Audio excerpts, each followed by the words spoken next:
हे friends, स्वागत है आप सभी का movie stock movie explain channel पे, जिस पर आज मैं रिकैप करने वाली हूँ एलियन मूवी को। तो चलिए अब आपका टाइम बिल्कुल भी ना वेस्ट करते हुए शुरू करते हैं इस वीडियो को, वो भी स्पॉइलर वार्निंग के साथ। लेकिन उससे पहले मेरी एक छोटी सी रिक्वेस्ट, वीडियो को लाइक, शेयर और चैनल को सब्सक्राइब करने की।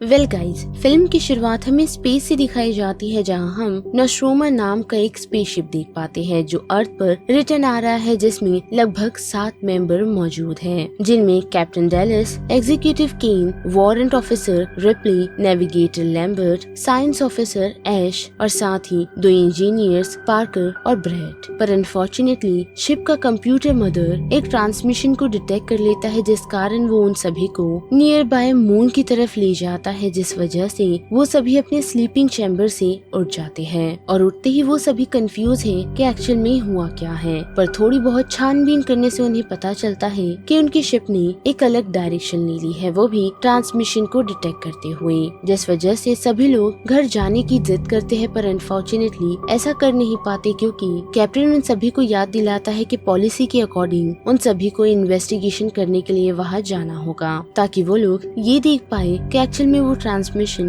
उन्हें आया क्यों था। और उस वजह से ना चाहते हुए भी वो सभी मून के पास वाले एक प्लेनेट पर लैंड कर जाते हैं, जहां लैंड करते ही डेलिस, केन और लैम्बर्ट इन्वेस्टिगेशन करने के लिए उस प्लेनेट पर छानबीन करना शुरू करते हैं, ताकि वो लोग ये जान पाए कि सिग्नल एक्चुअल में भेजा किसने था। और थोड़ी बहुत छानबीन करने से उन लोगों को पता चलता है कि उन्हें जो सिग्नल्स मिले थे वो किसी स्पेसशिप से आए थे, जो स्पेसशिप एलियंस का है, क्योंकि उन्हें उस स्पेसशिप के अंदर काफी बड़ी एलियंस भी नजर आए हैं, लेकिन उनकी सिर्फ बॉडी, जिस वजह से उनमें क्यूरियोसिटी बढ़ती है और वो लोग थोड़ी और छानबीन करना शुरू करते हैं, जिस कारण वो सभी एक होल में जा पहुंचते हैं। पर वही दूसरी तरफ हम देख पाते हैं कि रिप्ली उस ट्रांसमिशन को डिकोड करना स्टार्ट करती है, जिसे डिकोड करते ही उसे समझ आता है कि वो ट्रांसमिशन उन्हें बुलाने के लिए नहीं बल्कि एक वार्निंग मैसेज था। पर अब काफी देर हो चुकी है, क्योंकि हम देख पाते हैं कि डेलिस और बाकी सभी की नजर उस होल में चेम्बर की तरफ बढ़ी है, जहां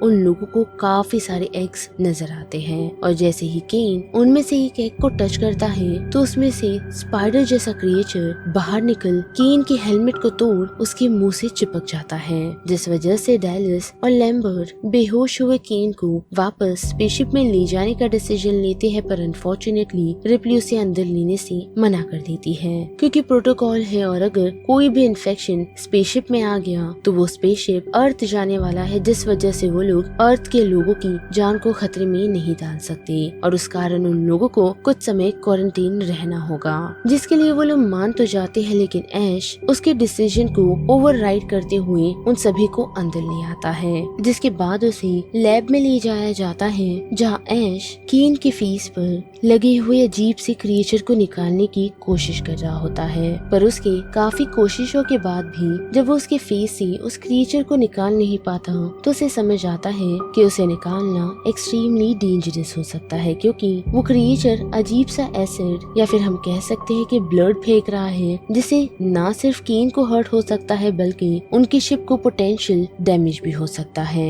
लेकिन उसके वहाँ से जाते ही और कुछ समय केन को अकेला छोड़ते ही वो लोग नोटिस कर पाते हैं, और साथ ही हम भी, कि केन के फेस पर से वो अजीब सा क्रिएचर खुद ही हट गया है। साथ ही उसकी मौत भी हो गई है, जिस वजह से क्रू वापस स्पेस में लौट आता है, जहां हम देख पाते हैं कि केन को फाइनली होश आ चुका है, जिसे कुछ बातें याद नहीं। साथ ही उसके आव भाव से वो काफी नॉर्मल लग रहा है, जिस वजह से वो सभी उसे डिनर के लिए इनवाइट करते हैं, क्योंकि ये उनके क्रू का एक फाइनल मील होने वाला है। क्योंकि ये मील लेने के बाद वो सभी फिर से कैप्सूल में चले जाएंगे ताकि वापस घर जा सके। पर खाना खाते खाते हम देख पाते हैं कि केन को अजीब से दौरे पड़ने शुरू हो जाते हैं, जिसे संभालने की कोशिश वो लोग करते तो है, पर अनफॉर्चुनेटली कामयाब नहीं होते, क्योंकि केन की बॉडी से हम एक छोटा सा एलियन निकलता हुआ देख पाते हैं, जो ना सिर्फ उसकी बॉडी से निकला है बल्कि उसने उसकी बॉडी को चीर कर उसमें से बाहर आया है, और उसकी उस वजह से जान चली गई है। लेकिन इतना ही नहीं, साथ ही वो छोटा सा एलियन क्रिएचर उस शिप में कहीं गायब हो जाता है, यानी कि वहाँ से भाग जाता है, जिसके बाद के हम देख पाते हैं कि सभी क्रू मेंबर केन की बॉडी को एयर लॉक में डाल देते हैं, ताकि वो लोग उसे लास्ट श्रद्धांजलि दे सके। जिसके बाद सभी क्रू मेंबर उस क्रिएचर को ढूंढने का डिसीजन बनाते हैं, वो भी ट्रैकिंग डिवाइस की मदद से, ताकि वो लोग जल्द से जल्द उस छोटे एलियन क्रिएचर को ढूंढ उसे खत्म कर सके। जिस वजह से सभी लोग अलग अलग पार्ट में डिवाइड हो जाते हैं और साथ ही उनकी लाइट्स भी फ्लक्चुएट कर रही होती है। जिस बीच हम ब्रैड को देख पाते हैं जो उनकी ही पेट कैट को ढूंढते हुए लैग कंपार्टमेंट में आ पहुंचता है, जहां हमें वो छोटा सा क्रिएचर दिखाया जाता है जो अब छोटा नहीं रहा, बल्कि वो एक फुल्ली ग्रोन एलियन बन चुका है जो ब्रैड पर अटैक कर उसकी बॉडी को सिचुएशन से ही गायब कर देता है। और जैसे ही ब्रैड की आवाज सुन सभी लोग उसे चेक करने के लिए पहुंचते हैं तो उन्हें वह खून के अलावा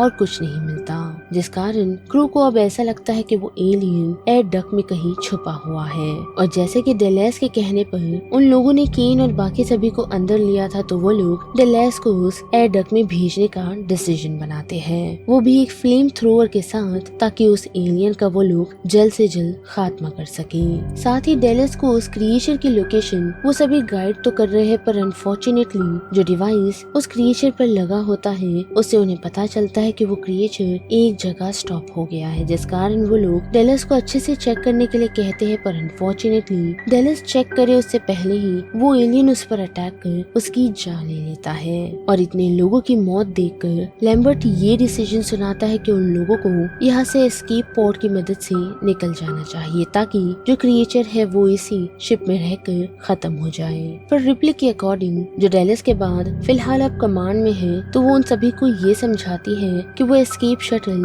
4 लोगों पर या फिर 4 लोगों को सपोर्ट नहीं करेगा, जिस वजह से उन्हें ना चाहते हुए डेलेस के प्लान को ही कंटिन्यू करना होगा, ताकि वो लोग उस एलियन को इस शिप के बाहर फेंक सके। जिसके साथ साथ रिप्ली मदर कंप्यूटर को एक्सेस कर लेती है, जिससे उसे एक सीक्रेट पता चलता है, वो भी कंपनी का, और कंपनी ने डायरेक्ट ऑर्डर ऐश को दिए थे, ये कहते हुए कि उन लोगों को बगैर उस एलियन के वापस नहीं आना है, ताकि वो लोग उस पर स्टडी कर पाए, जिसमें चाहे क्रू की जान क्यों न चली जाए। जिस वजह से वो ऐश से कन्फ्रंट करती है, जो उसे मारने की कोशिश करता है उस वजह से। पर उस मोमेंट पर पार्कर आ पहुंचता है और उसे रोकने की कोशिश में वो उसे नॉक कर देता है, जिस वजह से उन्हें पता चलता है कि ऐश कोई ह्यूमन नहीं बल्कि वो एक एआई है, यानी कि एक एंड्रॉइड रोबोट, जिसे इंसान के रूप में यहाँ भेजा तो गया था लेकिन कंपनी के ऑर्डर्स मनवाने के लिए। जिस वजह से ऐश से और डिटेल निकालने के लिए वो लोग उसके हेड को एक्टिवेट करते हैं, जो उन सभी को कंफर्म करता है कि उसे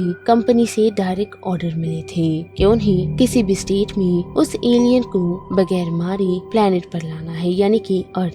पर ऐश वही नहीं रुकता, बल्कि वो उन सभी को इस बात के लिए टॉन्ट भी मारता है कि शायद वो सभी यहाँ पर सरवाइव नहीं कर पाएंगे, जिससे चिढ़कर रिप्ली उसे बंद कर देती है। और वही हम देख पाते हैं कि बचे हुए क्रू मेंबर उनकी स्पेसशिप को सेल्फ डिस्ट्रक्ट मोड पर डालने का डिसीजन लेते हैं, ताकि वो लोग शटल की मदद से यहाँ से निकल पाए। पर पार्कर और लैम्बर्ट जैसे ही जाने की तैयारियां कर रहे होते हैं और सामानों को कलेक्ट, तो उन पर एलियन अटैक करते हुए पहुंचता है, जिससे उन दोनों की भी जान चली जाती है। जिस वजह से अब रिप्ली वहाँ अकेली बची है, जिसके पास कोई और चारा नहीं, क्योंकि उसने स्पेसशिप को ऑलरेडी सेल्फ डिस्ट्रक्ट मोड पर डाल दिया है, तो उसे जल्द से जल्द शटल तक पहुँच इस शिप से और यहाँ से निकलना होगा, ताकि वो एलियन को अर्थ तक पहुँचने ना दे। पर जैसे ही वो नोटिस कर पाती है कि उस एलियन ने उसके शटल वाले पाथ को ही ब्लॉक कर दिया है, तो वो वापस स्पेसशिप में जाके सेल्फ डिस्ट्रक्शन मोड को स्टॉप करने की कोशिश करती है, पर अनफॉर्चुनेटली उसमें कामयाब नहीं होती, जिस वजह से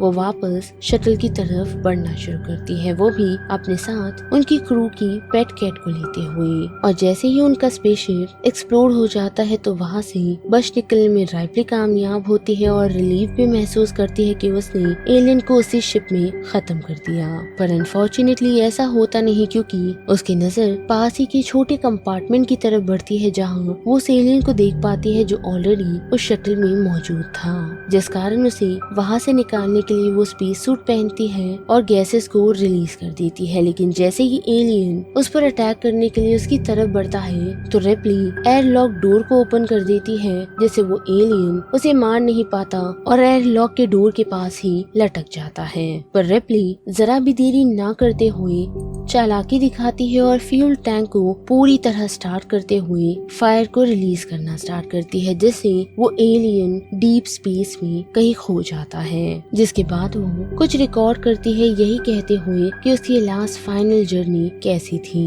और इस जर्नी को रिकॉर्ड करने के बाद वो खुद को और साथ ही जोन्स यानी कि उनकी पेट कैट को खुद के साथ स्लीपिंग चैम्बर में ले जाती है, ताकि वो लोग आराम से अर्थ पर लौट सकें। और यहाँ पर एलियन मूवी का ये पूरा रिकैप खत्म होता है, जिस बारे में आप सभी की क्या राय बनती है उसे लेकर आप मुझे कमेंट सेक्शन में बता सकते हो। साथ ही वीडियो पसंद आई तो वीडियो का लाइक शेयर और चैनल को सब्सक्राइब करना मत भूलिएगा। बाकी मैं मिलूंगी आपसे फिर किसी मूवीज या सीरीज के रिकैप के साथ। तब तक के लिए आप movie stock movie explain channel के बाकी वीडियोस को एंजॉय कीजिए। Till then bye.